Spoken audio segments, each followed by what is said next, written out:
nandito po kami upang mabigyan ng tulong ang ating mga magsasaka na tinamaan ng bagyong Nando.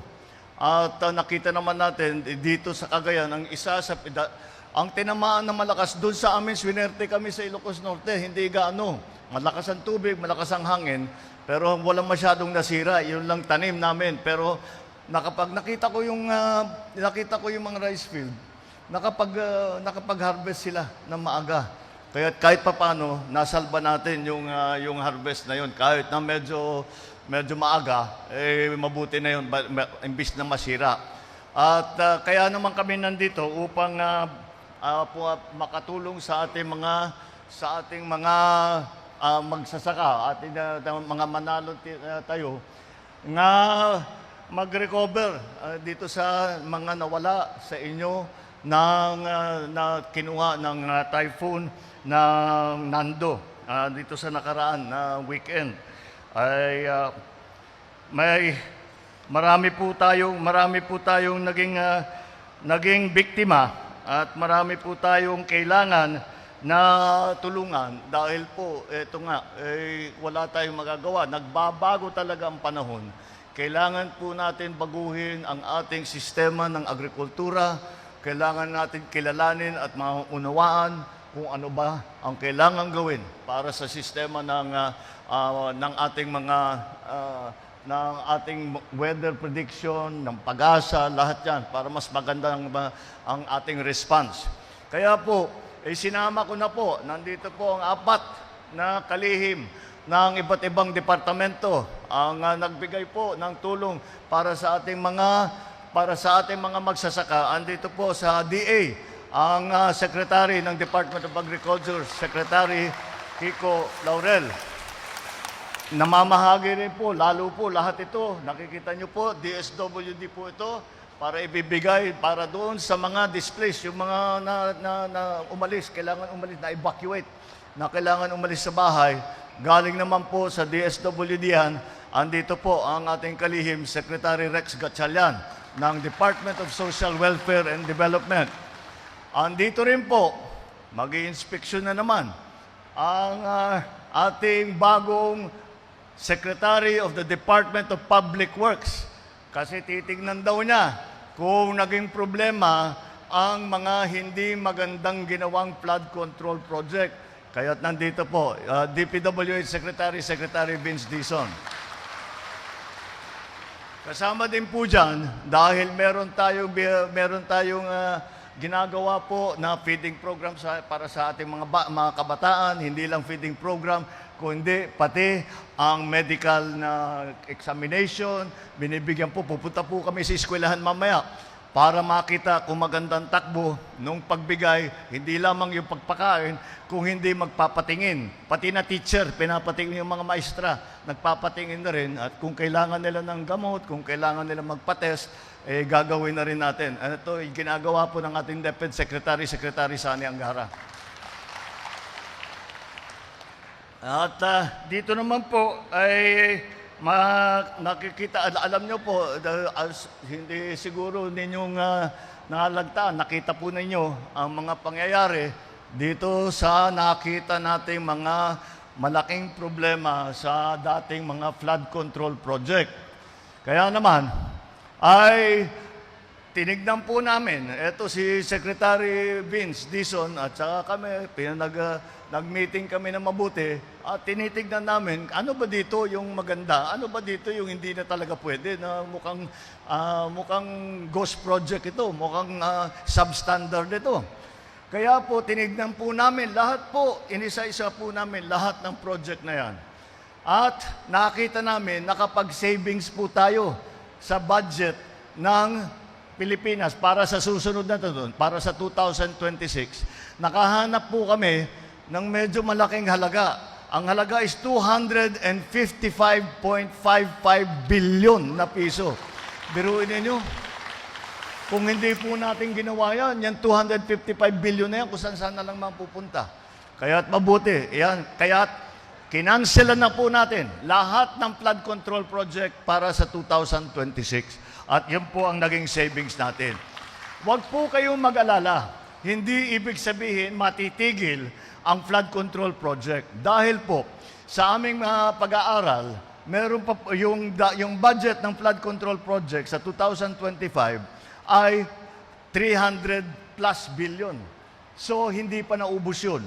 So, tuloy-tuloy pa rin ang magiging flood control project hanggang sa susunod na taon. At meron naman tayong i-approve na flood control project para naman basta't nakita natin ay maayos ang proposal, maayos ang program of work, maayos ang completion, may acceptance ng local government. That's the new factor that we put in.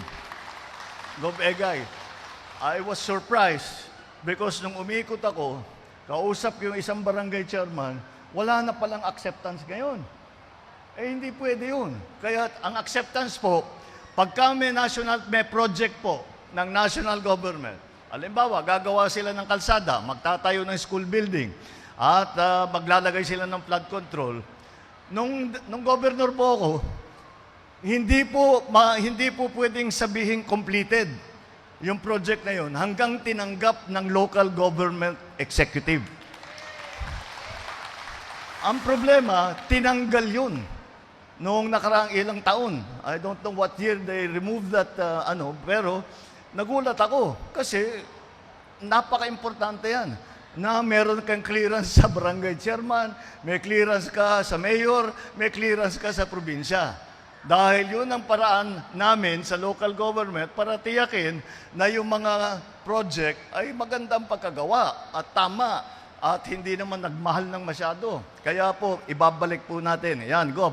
Lahat ng LGU ngayon, mula ngayon, ay ibabalik natin ang proseso ng pag-accept ng local government executive. So, sa 255 billion po na naging savings natin sa DPWH, dahil tinanggal na po natin yung mga malalabong project na mukhang hindi naman maganda, 255 billion po, ang 36 na bilyong piso ay magiging karagdagang pondo sa DSWD para sa IX, sa Disability Inclusive Social Protection of Children at Sustainable Livelihood Program. Ano po ito mga ito? Ang AIX, alam naman po ninyo, pagka nagka-problema, nagka-bagyo, ito yung linalabas po natin para tumulong po sa mga naging biktima. Ito naman, Disability Inclusive Social Protection of Children, para po sa mga PWD na bata. Lalakihan po natin ang budget nila. At ito namang Sustainable Livelihood Program, napakaganda po nito. Yung mga membro ng 4Ps ay pinupuntahan po ng DSWD yan at tinutulungan sila para makapag-graduate na sila sa 4P. Meron na silang sariling negosyo, meron na maayos na ang kanilang pagpakain sa kanilang pamilya, sa kanilang mga anak, pagpaaral, lahat yon. Ito pong Social Livelihood Program, Sustainable Livelihood Program, para po ito turuan sila kung ano man ang gusto nilang pasukin na yung maliit na negosyo, kahit na ano. Tutulungan po ng DSWD. Napakaganda po ng programang yan, kaya dinagdagan po natin lahat-lahat, yung tatlong programa yan, ng 35.91 billion. Mahigit 26 na bilyon at kalahating milyon pisong budget mapupunta naman sa DepEd, sa Department of Education. Dahil po napakahalaga nung kailangan maging magagaling dapat yung mga anak natin mas magagaling sa atin. Kaya dapat magandang mga eskwelahan natin. Kaya po linagawa po namin para pagandahin ng unang-una, paramihin ang school room. Number 1. Pangalawa, na yung gamit ng teacher natin, ng mga bata ay kumpleto naman. Pangatlo, na meron tayong feeding program para sa kanila. Dahil ang isa sa pinakamalaking dahilan kung bakit hindi nakakapag-aral na mabuti ang mga bata ay masakit ang ngipin, may lagnat, masama ang katawan. Kaya yun din ay tinutugunan din po natin. Diyan po natin kukunin, meron pang 10 bilyon, ito naman sa CHED para sa college. Ang CHED para naman yung ating scholarship ay tuloy-tuloy. Ngayon, ang CHED dati, libre nga ang SUC, yung ating mga universities, state universities and college, mga SUC natin. Pero may gastos pa rin dahil saan titira yung estudyante. Paano siya bibili ng libro? Ano yung kakainin niya? May gastos pa rin yun. At nakikita naman namin, kahit anong gawin nila, hindi kaya ng magulang, hindi kaya ng pamilya, tumutulong naman lahat. Pero para pampatulong, dinagdagan po namin ng scholarship program yan. Kaya yung sa CHED po, kasama, meron yung mga scholar natin, yung mga galing talaga, ay yun, ay patutulungan po natin para matapos sila, para makatapos sila. Ang hangarin po natin sa ating education program ay sana bawat pamilyang Pilipino may graduate sa college o sa TESDA para mabuo naman ang kanyang training, buo naman ang kanyang edukasyon at makahanap siya ng trabaho. Sa DOH naman, 29 bilyong piso ang ilalagay natin sa Department of Health. Yung sa Department of Health ay para naman matapos natin kasi po pinaparami po natin ang ating mga ospital. Dahil ito ay natutunan po natin nung COVID, nung pandemya, na ang talagang nagamit na ospital, yung tinatawag na specialty hospital sa Maynila. Yung specialty hospital, National Kidney Center, Children's Hospital, Heart Center, yun po specialty. Pero doon napunta ang pasyente talaga dahil nung una, hindi po natin nauunawaan kung ano yung COVID. So pinuntahan natin yung mga specialty hospital. Pero nakita namin, nasa Maynila lang. Kaya gagawin po natin yung mga ospital ninyo, maglalagay po tayo ng specialty ward para nga dito sa mga sakit na ito. Sa cancer, para sa sakit sa puso, lahat po yan, sa diabetes, dialysis, lahat po ilalagay po natin dyan. At yung pinag-uusapan na linipat na 60 billion na kinuha sa PhilHealth para dalhin sa national government, ay itong 60 billion na ito, ay babalik na namin dahil nangangambang tao eh. Akala nila walang perang PhilHealth. Maraming perang PhilHealth, pero hindi na bali. Ibabalik namin, gagamitin namin yung 60 billion na yun para paramihin na naman ang ating mga programa. Kaya yan ang magbabayad. Yan ang magbabayad sa ating zero balance billing na libre na ang pagpunta sa ospital. Completion, yung MAIP na medical assistance na binibigay natin, palalakihin din po natin yan. Ito, sa cancer patients, Philippine Children's Medical Center, at pararamihin namin ang benepisyo na nanggagaling sa PhilHealth.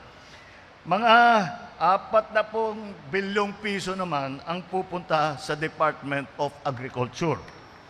Dahil, alam naman po natin, maraming pagkukulang, para lalo na sa mechanization at magbibigay tayo ng mga traktor, mga harvester, mga irrigator. Ang ginagawa po namin, yung bagong irrigation system, solar na po, para yung bomba ay hindi na kailangan ng krudo, hindi na kailangan na maglagay ng malalaking koneksyon. Ito po ay solar powered na. At ito po ipapakalat natin. Ito yung po ang ginagawa ng Department of Agriculture. At nabanggit na rin ni Gobernador yung tinatawag naming rice processing center. Ito po, ano ba yung rice processing center? Ito po, ang mga processing center, magdadala po kayo ng palay ninyo kahit basa, hanggang siguro yung mga on average mula hanggang 120 tons kada araw na basa na palay, idadry na yan, igigiling na yan, ipapalis na yan, ibabag na, paglabas doon, mamimili kayo. Anong gusto ninyo? 10 kilo bag, 25 kilo bag, 50 kilo bag. At yun, nasa labas na yan. Kayo ang magiging may-ari niyan. Hindi may-ari ang gobyerno, hindi may-ari ang trader. Napupunta yan. Kaya tinanong ko po, habang nagsasalita ka, tinanong ko sa secretary natin, Alam nyo po, meron po na kami yung rice processing, nakapaglagay na tayo, nakapaglagay na tayo mga 140. At sa pagkatapos ng taon nito, ay aabot na yan to what time ba? Hanggang 146 para sa taong 2025. Okay. Sa kinalat po natin. Pero tama po yung sinabi ng governor ninyo. Kaya sasabihin ko, I'm giving the instruction now to the Department of Agriculture to work with the governor to find a site at yung mga nasa pipeline, i-realign natin, dali natin dito sa Cagayan. Mama, Gob, ikaw nang bahalang mamili ng lugar. Saan natin ilalagay? Oh, yun. Kita mo, napakabilis ng inyong governor. Oh. Ayos. Okay. Tapos, hindi lang yun ang gagawin. May mga cold storage na gagawin para sa gulay natin, para sa isda, para sa para hindi naman masira. At yun, kasama po yun sa mga programa ng Department of Agriculture. Pati na yung transport, yung truck, meron din tayong programa dahil lagi kong tinatanong. Yung ating farmer, meron nga siyang ani, paano niya dadalhin yung palay niya doon sa, malayo, kuminsan malayo. Sabi ko, bigyan nyo ng truck. Yung cooperative, bibigyan natin ng truck para kayo nang mamamahala, kayo na mababawasan ang gastos ninyo dahil hindi na papadala sa Nueva Ecija pa, dito na lang sa Cagayan. Lahat po ng kita sa pagtatanim ng palay hanggang sa gawing bigas, hindi po mapupunta sa trader, hindi po pinagkikitaan sa palengke. Lahat po ng kita na yan, maiiwan po sa inyo, sa farmer, sa cooperative, para magamit ninyo para sa inyong mga buhay. Ang susunod pa na malaki din ay 5 bilyong piso ay ibibigay natin sa National Irrigation Association. Dahil po, alam naman po natin, yun ang usapan namin kanina, basta't kahit na kalimutan mo na yung fertilizer, kalimutan mo na yung seedlings, kalimutan mo na yung pesticide, basta't meron tayong patubig, maganda ang ani natin. Kaya ang National Irrigation Association, pararamihin ulit. Yun ang nagiging problema is yung distribution ngayon. Kapag nakapaglagay na tayo ng dam, kailangan nating isipin paano natin ikakalat, paano natin pararatingin sa mga farmer natin yung tubig.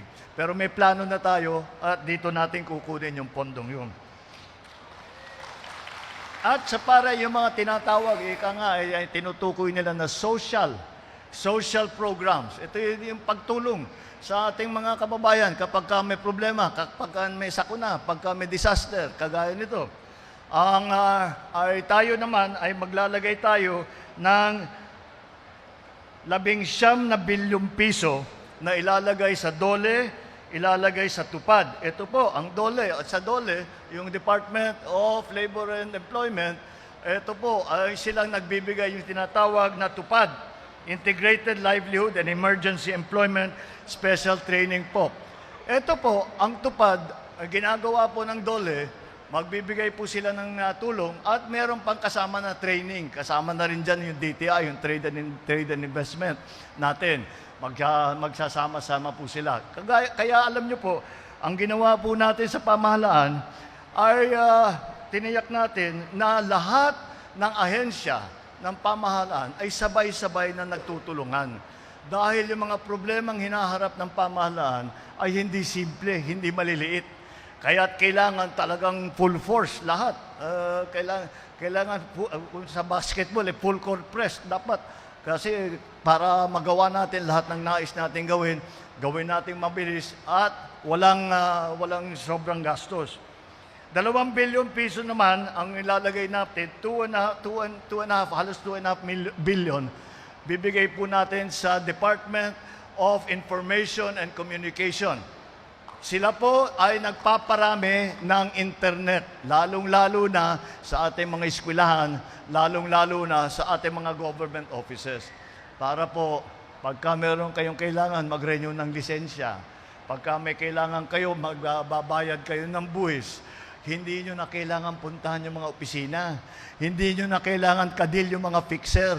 Basta gagawin na lang ninyo sa bahay ninyo. Pagka konektado na po, gagawin na lang ninyo lahat sa bahay ninyo na hindi yung mga medyo senior sa atin na hindi marunong masyado sa computer, pagawa nyo sa mga anak nyo, sa mga apo nyo, kayang-kaya nila yan. Dahil kung marunong sila mag-Facebook, kaya nilang gawin yung aking sinasabi na mula sa bahay, sa computer, sa telepono, kaya. Sa smartphone, kaya na. Lahat ng bayaran, lahat ng pati dokumento, hindi na kayo mag-aantay, magpipila ng kalahating araw. Tapos sasabihin sa'yo, pag nakuha mo yung signature, sasabihin, ay kulang pa yan. Pumunta ko dun sa kabila, magpila, pumila ka na naman ng 3 oras. Tapos meron ka na naman pupunta yan. Binabawasan po natin yan dahil napakahirap sa taong bayan. Kaya yan po ang ating dinaan sa ating DICT para gumanda ang sistema na yun. Tapos, yung sinasabi na naman ng inyong gobernador, meron tayo pong linagay na 4.62 million pesos sa DOE, Department of Energy, para sa electrification program. At ang NGCP ngayon ay kinakausap natin lagi, minomonitor natin lagi, dahil behind sila sa schedule ng capital investment na paglagay ng linya. Pero nandun po tayo, tinututukan po natin para mahabol nila yung kanilang commitment dun sa kontrata nila. Marami po tayo. Meron po tayo isa 135 million sa Department of Finance para sa anti-agricultural smuggling. 204 na milyong piso sa DNR. Kasi gagawa po tayo ng waste to energy. Alam mo yung mga syudad po natin, hirap na kung anong gagawin doon sa basura.